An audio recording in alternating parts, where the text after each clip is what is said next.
Concerns are again being raised about the Southern Coastal Highway Improvement Project, particularly the Morant Bay to Port Antonio leg. This time, it's from Member of Parliament for Eastern Portland, Dr. Linvale Bloomfield.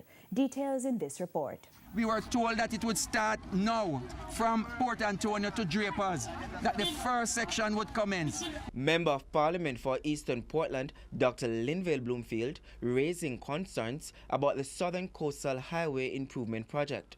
Dr. Bloomfield says the work is yet to begin on the Morant Bay to Port Antonio leg of the highway. It should have started over a year ago, and we've been told a number of things.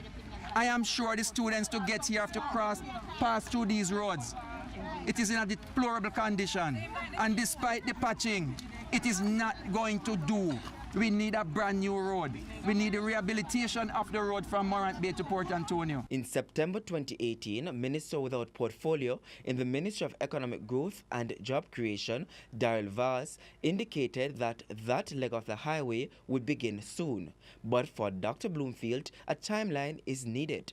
We have no timeline, we have no road, we have no information. There's no meeting to deal with this thing, to tell our people that, listen, on the 25th of February we are going to start.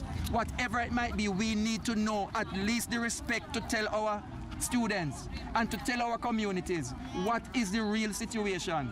If we are told to hold on for 2 weeks, we can wait. If we are told in 4 weeks, we can wait. But don't just give us a soon.